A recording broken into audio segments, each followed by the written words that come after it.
Hello guys! Welcome back sa ating YouTube channel at Facebook page na rin. So ngayong araw na to kasama natin itong alaga nating baboy. Pinaalagaan natin sa kay Paitolin. At eto nga guys, nag-deliver tayo na itong feeds at ata. So ito na muna yung pakain natin sa alaga natin. So 5 kilong ata, 1 kilong feeds. Halos guys, ang budget ngayon sa pakain natin is 28 pesos a day sa isang baboy. Nasa early stage ng grower period at ibig sabihin ang 1 week nito is aabot ng 196 pesos o kulang-kulang 200 pesos in 1 week. Yun yung budget natin na pakain sa baboy. Kung magpupurong feeds tayo guys, mababa na yung 40 pesos to 50 pesos a day na budget dito sa baboy na katulad nito.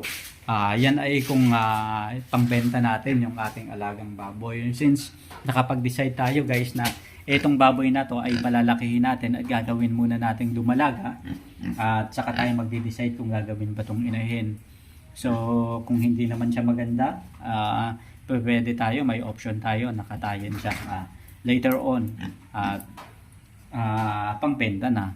Pero nakita naman natin na medyo maganda yung quality niya, maganda yung lahi na pinanggalingan at maganda rin yung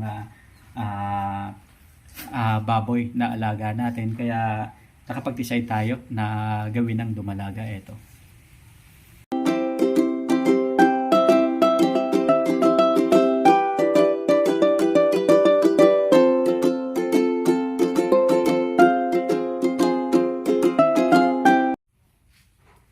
Bakit ba ang nag-aalaga ng baboy ay dapat tingnan yung profitability, kung paano kikita o anong paraan ba kikita sa mga alagang baboy. Kasi nga guys, sa panahon ngayon, napakataas ng cost sa pag-aalaga ng baboy. Para ma-raise mo yan at maibenta sa merkado, kailangan mo guys talaga gumastos ng todo.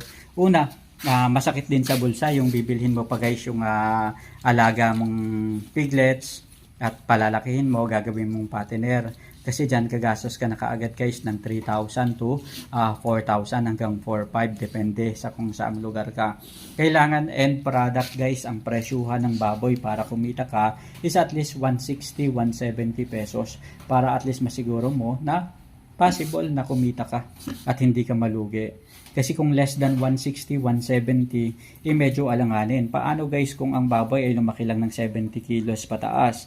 Ibig sabihin may mga taripa pa yan. Minus pa yan sa tunay na presyuhan guys ng baboy. Maswerte yung ibang mga magbababoy na sa area nila umaabot ng 200 pesos ang presyo. At doon naman sa iba, 170, 180. Pero dito sa Bicol, medyo talagang nakakapanlumo ang presyuhan guys kasi 130, 140 at kung hindi pa papasok ang December, hindi pa tataas ng konti. Yun na, tinulungan na tayo guys ni Gerald na itago yung feeds na dinala nga natin para at least hindi maano ng ibang mga hayop. So dito naman, tahimik dito sa babuyan natin. Guys, tahimik dito sa babuyan natin. Talagang sana dumating na yung time na na makapagbukas na tayo ulit, na full blast na ulit. Nakakamiss yung ingay ng mga baboy, nakakamiss yung mayroon mga drum na lalagyan tayo ng tubig na nakalagay doon, tapos may mga partner tayo dito na alaga, may mga partner doon na alaga. Pero sa ngayon guys, since hindi pa talaga tayo is initial plan, maglalagay muna tayo guys ng ng paitloging manok. May katropa naman tayo na nagbebenta ng mga yung magandang mangitlog na mga manok. So tingnan natin guys kung paano yung magiging sistema doon. At dito nga natin sila ihihilera. So tingnan natin kung anong magiging pasistema ng ganyan. Tingnan natin, siguro dito yung mga may lahi at saka dito naman sa kabila yung mga yung mga 45 days. Tingnan natin. Ayan, subukan natin pala para makita natin kung yung kalalabasan at magiging resulta niyan. Sa pagbababuyan talaga guys, para-paraan, talagang hahanap ka ng paraan kung paano kumita. Kung hindi nagwo-workout yung isang bagay, yung pasistema sa isang bagay, since nagninegosyo ka, kailangan mo talagang humanap at gumawa ng paraan na kumita ka rin kahit papano.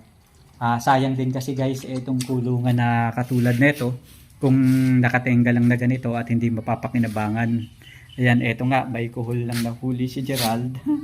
Ayun, so kuhol na yung nag-aano dito sa ating babuyan. At ayun, so subukan natin mga 2 weeks from now. May makikita na siguro tayo dito na na mga manok. At dito naman subukan natin ibalik ulit yung dating sigla itong ating babuyan. So ayun guys, magluluto na ng tanghalian si Gerald. Ayun, nag-iigib. Napakasipag maraming salamat mga katropa sa pagsama sa ating ngayong araw na to. Isa na namang kwentuhan dito pa rin sa Kabady Mo Ko YouTube channel. Sama-sama tayong matuto, magnegosyo at syempre sama-sama tayo kung aasenso. Ayan, hanggang sa muli mga katropa, huwag mawala ng pag-asa. Dire-diretso lang sa buhay dahil ang buhay parang gulong yan. Minsan nasa taas, minsan nasa baba. Basta tayo, dire-diretso lang sa pangarap. Hanggang sa muli mga katropa, maraming salamat at paalam.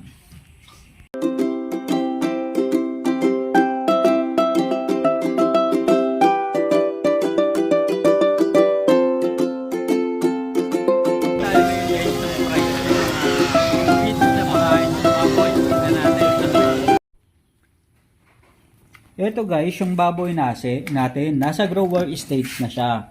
Tanong guys ng marami, okay ba na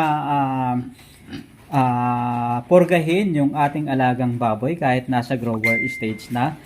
Tuwing kailan ba dapat pinupurga yung ating baboy pagdating sa grower stage? So may mga paraan po, depende sa kung ano yung nakagawian nyo sa inyong baboyan. Pero karaniwan po, usually yung mga katropa nating mga magbababoy ay nagpupurga kahit nasa grower stage na yung kanilang baboy.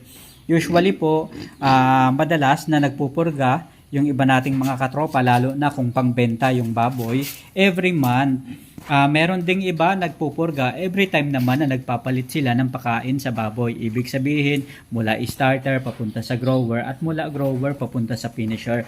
So mahalaga na pinupurga natin yung ating alagang baboy para at least matiyak natin na kung ano yung pinapakain natin mag-epekto sa katawan ng ating mga alagang baboy. Alam naman natin guys na napakamahal ng pakain sa baboy ngayon, kaya mahalaga sa atin na kailangan bumalik at makita natin sa katawan yung pinapakain natin na feeds.